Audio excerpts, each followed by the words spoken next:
In the early 13th century, Europe felt distant from the vast unknown beyond its eastern forests. Castles stood proud, knights trained for familiar battles, and merchants believed the world they knew was all that existed. Yet, beyond every map hanging in every royal court, something extraordinary was growing. A power shaped by wind, hardship, and survival, the Mongol Empire. The steppe was a land of open skies and endless grass, where life was harsh and only the strong endured. From this environment came a leader like no other, Genghis Khan. Born Temujin, he overcame poverty, betrayal, and exile, turning adversity into purpose. He united the Mongol tribes that had long fought each other, forging them into a disciplined nation driven by loyalty and ambition. Under his banner, every rider, every bow, every heartbeat moved with one purpose: to expand the empire and ensure its future. While Europe believed distant lands would never touch its destiny, the Mongols were already reshaping the world. Their armies moved swiftly across Asia, a living force of strategy and communication. They studied geography, learned from every battle, and turned information into advantage. Cities like Samarkand and Bukhara fell, not because of overwhelming numbers, but because the Mongols understood how to win before a war even began. By the 1220s, the empire's edges touched the borders of the Rus principalities, the scattered states that stood like a loose shield between Europe and the East. To test this new frontier, the Mongols launched a probing mission, not conquest, but a calculated examination. In 1223, their commanders Jebe and Subutai led scouts into the lands of the Rus. The princes, accustomed to traditional warfare, saw them as mere intruders. Confident in numbers, they gathered a large army and met the Mongols at the Battle of the Kalka River. But the Mongols were not like enemies they had known. They moved with intelligence, patience, and flawless coordination. The Rus army never fully understood what happened, only that their familiar tactics no longer worked. And then, just as suddenly as they had arrived, the Mongols withdrew. No plunder, no occupation, only silence and fear. Europe misread the message. They thought the threat had ended, but the Mongols were not gone. They were learning. Over the next 14 years, the empire expanded further. Communication lines improved, new horses, new weapons, new alliances formed. The greatest generals of the age, including the strategic genius Subutai, prepared something unprecedented, a coordinated campaign into Europe itself. By 1237, while kings in the west argued over borders and crowns, the Mongols sharpened their plans like arrows. Hooves would soon thunder across frozen rivers. Cities unprepared for siege warfare would learn they were no longer safe. The horizon that once protected Europe was about to open wide. And a storm the West had never imagined was coming. The Mongols were on the move again. This time not as scouts, but as conquerors. Early 13th century, the Mongolian steppe stretches endlessly beneath a cold blue sky. An orphan boy abandoned, enslaved, left to die would one day rise to become a name that made the entire world tremble: Genghis Khan. When Temujin, Genghis Khan's real name, was still a child, his life was brutally harsh. His father was poisoned, his tribe cast his family out to starve in the freezing wilderness. But those hardships forged in Temujin an iron will and a burning desire to unite the endlessly feuding tribes of the steppe. At that time, Mongol tribes were constantly at war, each fighting to be the strongest. Temujin understood that to survive, he needed more than strength, he needed allies. He slowly earned loyalty by rewarding warriors based on merit rather than noble birth. A new idea was born: any man could rise to become a commander if he proved himself worthy. In 1206, Temujin defeated all rivals and was proclaimed Genghis Khan, meaning universal ruler. That was the birth of the Mongol Empire. But what made this army? Mere nomads on horseback, capable of crushing far stronger civilizations. First, unmatched horsemanship and archery. Every Mongol warrior trained from childhood, able to hit targets while riding at full speed. Their mobility made them unstoppable, striking before enemies could react. Second, the deadly feigned retreat tactic. The Mongols often pretended to flee, luring their foes into a reckless chase. Once the enemy lost formation, the Mongols turned around and annihilated them. Third, iron discipline. No one acted on their own. Orders were absolute. If one man fled, his entire unit would face punishment. This created a bond as tight as that of a single organism.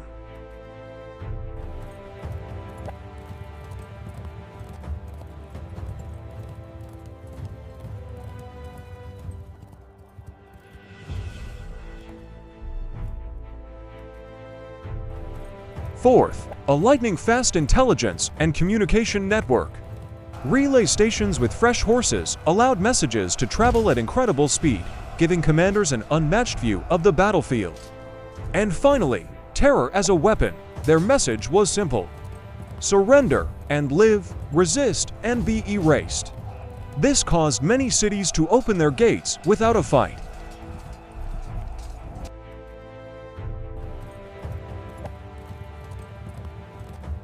After uniting the steppes, Genghis Khan turned his gaze outward. The Jin dynasty to the east, the Western Xia to the southwest, and the Islamic empires of Central Asia all became targets. These early campaigns marked the beginning of what history would later call the Mongol Storm, a whirlwind that would sweep across the world.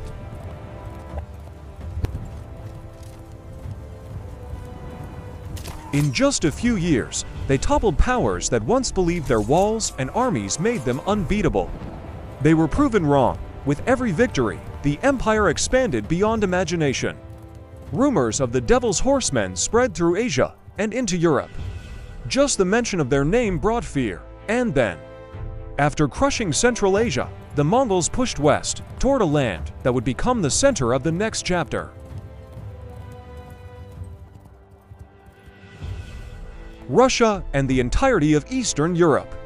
Here, history would enter a chilling new era, a clash between the storm of the East and the kingdoms of Europe, still divided and unprepared. The Mongol journey to conquer the world was only just beginning.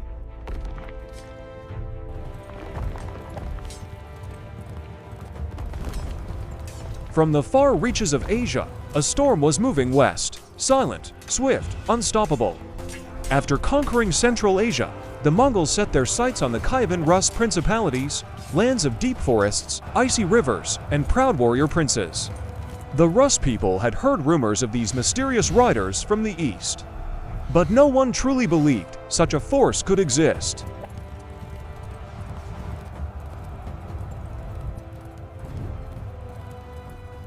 In 1223, Mongol generals Subutai and Jebe launched a reconnaissance raid into Slavic territory. At the Battle of the Kalka River, the Rus princes thought they had cornered a small enemy. They charged with confidence, banners flying, convinced of victory. But the Mongols had chosen the battlefield.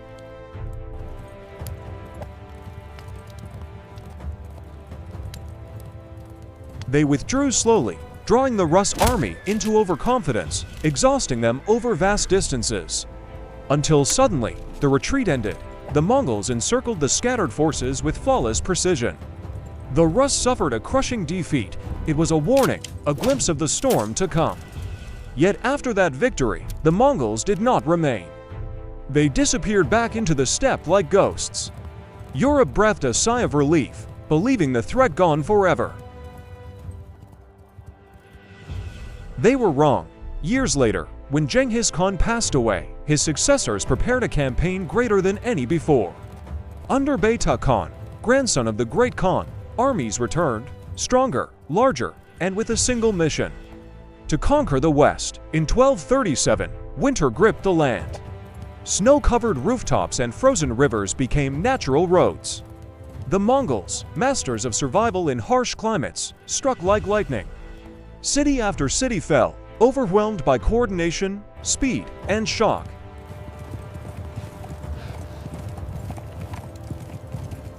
The Rus principalities fought bravely, but they were divided, each prince protecting only his own domain. Beta Khan and his genius general Subutai exploited this disunity. The Mongols advanced steadily, always one step ahead, always striking where their enemies were weakest.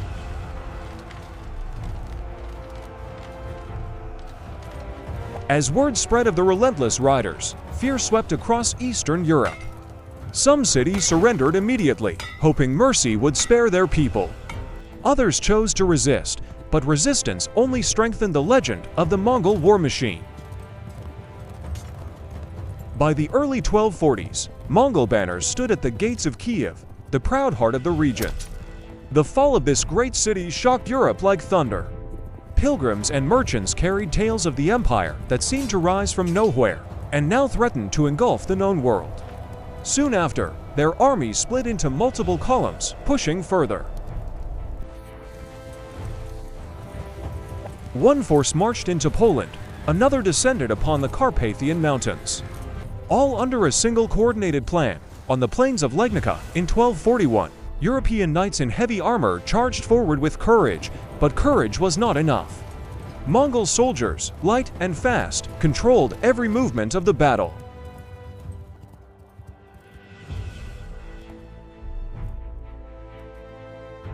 Meanwhile, another Mongol army devastated Hungary's forces at Mohi, defeating one of the strongest kingdoms in Europe.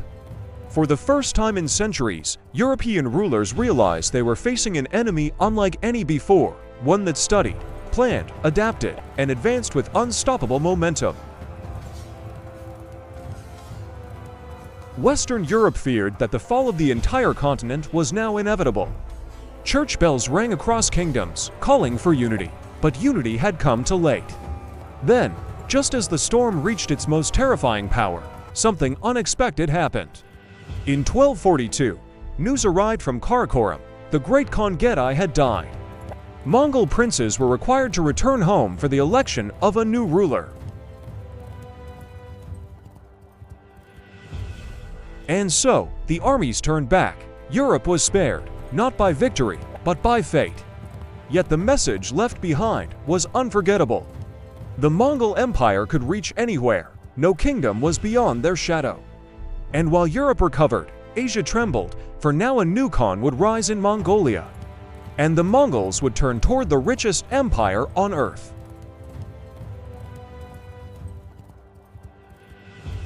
The Song Dynasty of China. The storm had paused, but it had not ended. While Europe still trembled from the storm that had passed.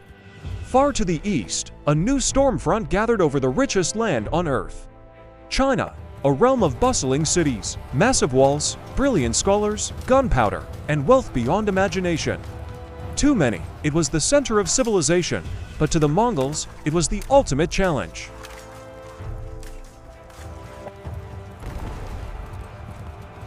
Before turning west, Genghis Khan had already struck the Jin dynasty in northern China, a powerful empire protected by fortifications and proud of its thousands of years of history. The Jin rulers believed their walls and armies made them unbreakable. But walls could not move, and the Mongols were born to fight in open lands.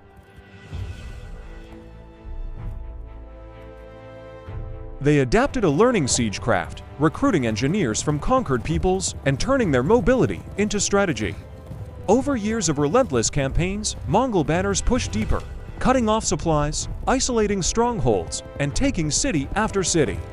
Eventually, the Jin capital fell, a signal to the world that even ancient dynasties could collapse. After Genghis Khan's death, his successors faced the next target. The Song dynasty in southern China, a land even richer, even more advanced, but divided from within. For decades, Mongol armies swept south across rivers and mountains. They faced challenges they had never known: fortified cities, gunpowder defenses, warships patrolling mighty rivers. Victory required patience and innovation. Among Genghis Khan's grandsons, one man understood this future clearly. Kublai Khan I calm, intelligent, ambitious. As he rose to power, he transformed the Mongol Empire. He built cities instead of burning them. He adopted Chinese administration. He sought to rule, not just conquer. Under his leadership, Mongol forces adapted to river warfare, mastered siege weapons, and formed alliances with those who opposed the Song regime. Slowly, the vice tightened.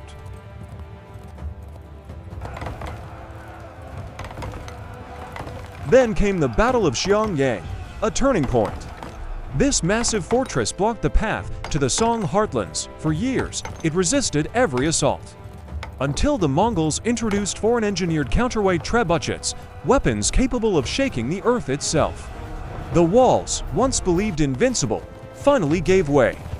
The road to the Yangtze River lay open. City by city, the Song dynasty crumbled.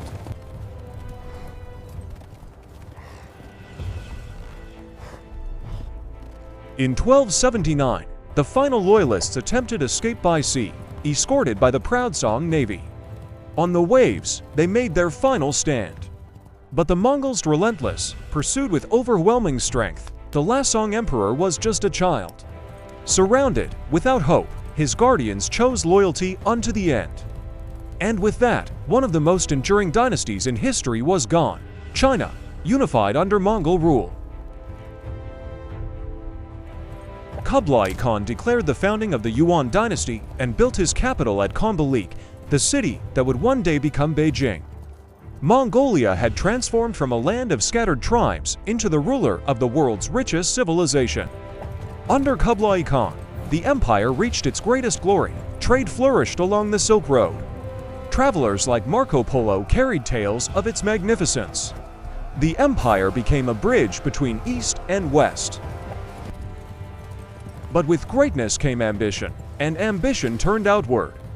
Kublai Khan looked across the seas and mountains to new lands, Japan, Southeast Asia, and beyond, determined that no corner of the earth should lie beyond Mongol power. Yet, the world was changing. The empire had grown vast, almost too vast. New enemies would rise. Distance and descent would test the strength of the Khan's rule. The storm that once swept continents was now spreading itself thin. Still, the Mongol Empire stood at its highest peak. A single power stretching from Korea to Persia, from Siberia to Vietnam. The question remained, was there any land left that could resist? And soon, the answer would come from places the Mongols had never conquered. Lands that would turn fate itself against them. Even at the height of power, destiny can shift with just a single turn of the wind. With China under the rule of Kublai Khan, the Mongol Empire now stretched across continents. But the great Khan wanted more. He envisioned a world united under one banner, his banner.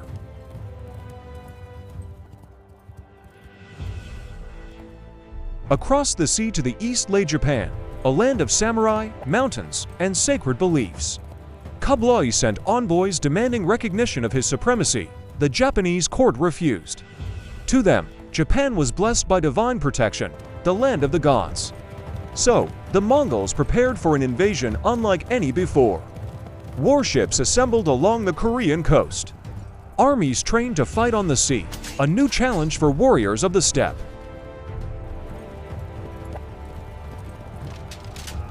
In 1274, the first Mongol fleet set sail. They landed on the shores of Kyushu, bringing new tactics and unfamiliar weapons. Samurai, trained for honorable single combat, now faced an army that fought as one, coordinated, fast, and unpredictable. Japan struggled against the momentum until nature intervened. A sudden storm swept across the sea, scattering the fleet and forcing a withdrawal. Japan believed the gods themselves had acted. Kublai Khan refused to accept defeat. In 1281, he launched a second invasion, far larger, far more prepared. The horizon darkened under hundreds of ships. The future of Japan hung in a delicate balance.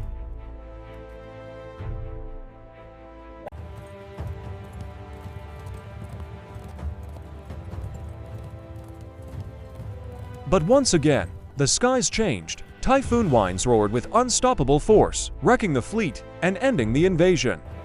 The Japanese called it kamikaze, the divine wind. A rare moment in history, the Mongol Empire had been halted by nature itself. Yet Japan was not the only land to resist. To the south, another realm stood in the way. Dai Viet, the rising kingdom of Vietnam. Mongol messengers demanded passage and submission. Dai Viet's leaders refused, choosing independence over compromise. The Mongols marched into a landscape far different from any they had known. Dense forests, winding rivers, unfamiliar climates.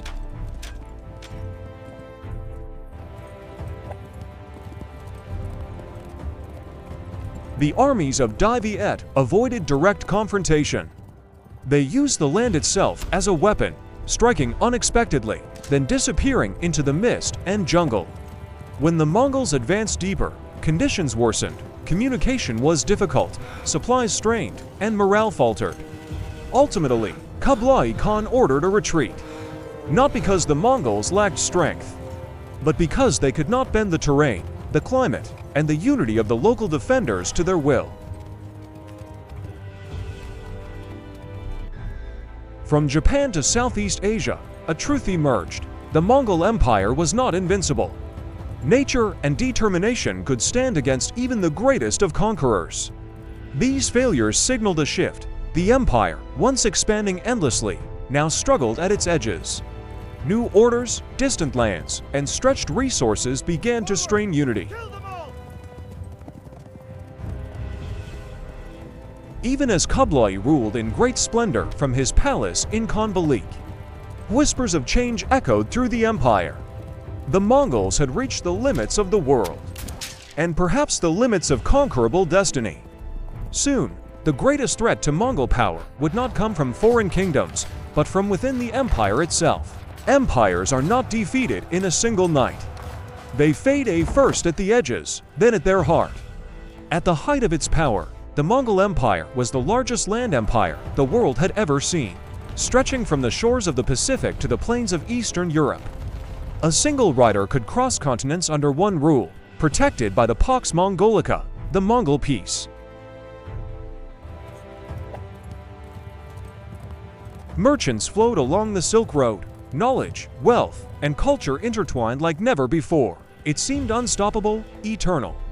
Yet inside this colossal empire, cracks began to form.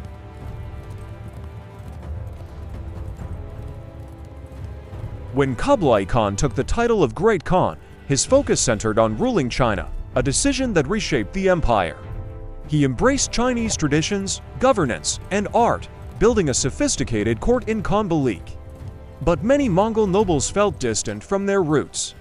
They believed the Khan had grown too close to foreign ideas, too far from the steppe. Meanwhile, other branches of the royal family ruled vast territories of their own. The Golden Horde in Russia, the Ilkhanate in Persia, the Chagatai Khanate in Central Asia, Yuan dynasty in China. Each region followed the legacy of Genghis Khan, but each leader held a different vision.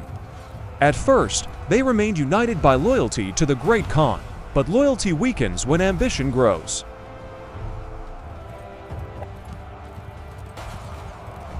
Trade disputes arose, rival claims to succession ignited arguments. Alliances shifted like desert winds. Without a single unifying force, the empire slowly divided into four separate khanates, still powerful, still linked by history, but no longer a single beating heart. In China, the Yuan dynasty struggled with rising burdens. The size of the population, natural disasters, and cultural tensions made governance increasingly difficult. The once celebrated prosperity began to strain. In Central Asia and Persia, local traditions blended with Mongol leadership, creating new, unique cultures. But these khanates, too, faced their own internal challenges, political rivalries, and changing borders. Across the empire, a great transformation was happening. The unstoppable conquerors were becoming rulers, and ruling demanded a different strength. As generations passed, the memory of the early Mongol hardship, the unity forged on the open steppe, began to fade. Princes who once lived as warriors now grew up in palaces. The spirit that had carried them across continents weakened.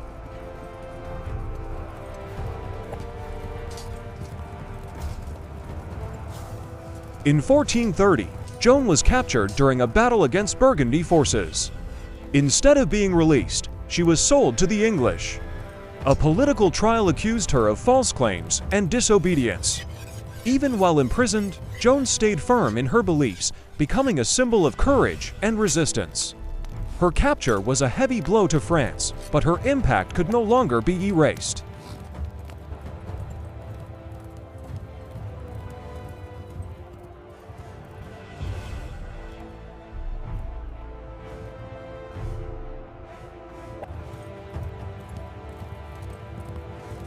Years later, the Church declared Joan of Arc innocent, honoring her as a national hero.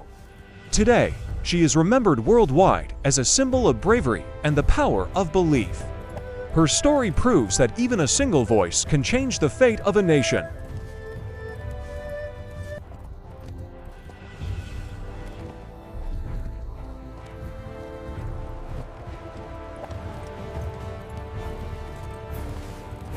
Although Joan was gone, the French army continued the fight she had inspired. Under King Charles VII, France slowly regained its territory. The English struggled with conflicts at home and could no longer maintain their holdings in France. In 1453, the Battle of Castillon ended the 100 Years' War. France emerged stronger, united, and proud. England lost nearly all lands on the continent, marking a shift in European history.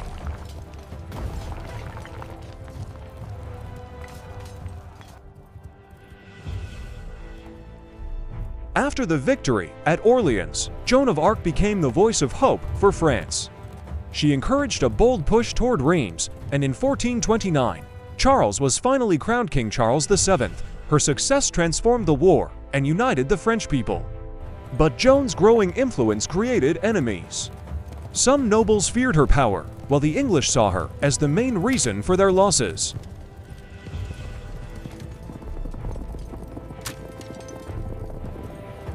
At the Siege of Orleans, English defenses had surrounded the last major French stronghold on the Loire River. Joan's presence ignited hope. Her courage on the front lines inspired exhausted soldiers to fight with renewed strength. Within days, the siege was broken, an unbelievable turning point. France, once hopeless, now saw the spark of victory again. Joan became a national hero, a symbol of unity, and the beating heart of the French resistance.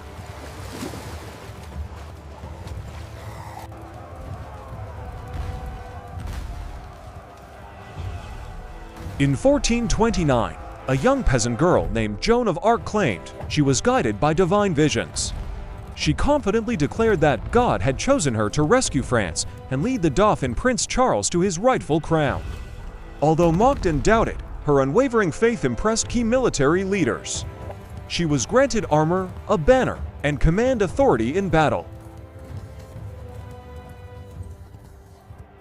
After decades of brutal conflict, France found itself pushed to the brink of defeat.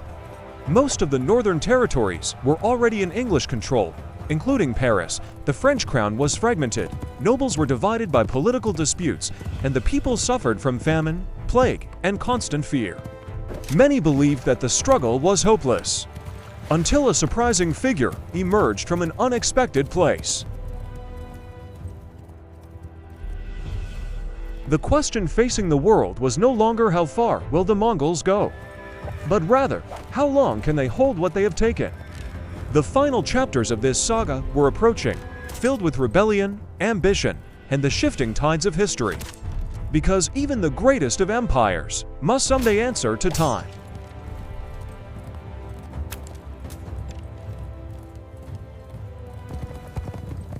The empire was still vast, still feared, still influential. But the storm that had once shaken the world was now scattered across many horizons. Foreign powers watched, new kingdoms prepared to rise. And resistance, once rare, grew bolder every day. The Mongol Empire had reached its greatest height. Now, it stood at the edge of change.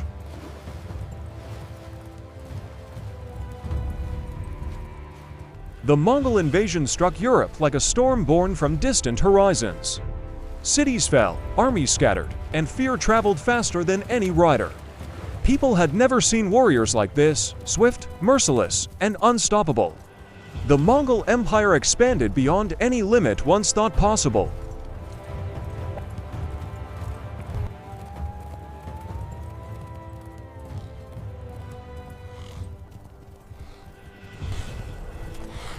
The Inside Vault non-zet. Even the strongest civilizations can crumble when unprepared for a new form of warfare. The Mongols changed how battles were fought forever, showing that innovation can rewrite the fate of nations.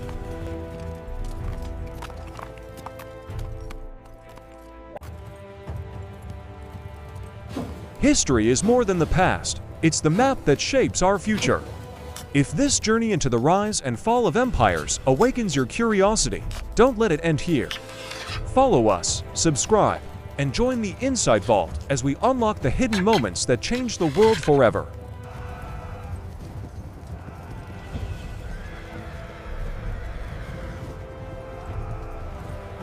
Every story leaves a legacy, and every legacy deserves to be remembered. Help us keep history alive. Like this video, share it with those who love great stories, and subscribe to the Inside Vault for the next chapter of humanity's epic journey.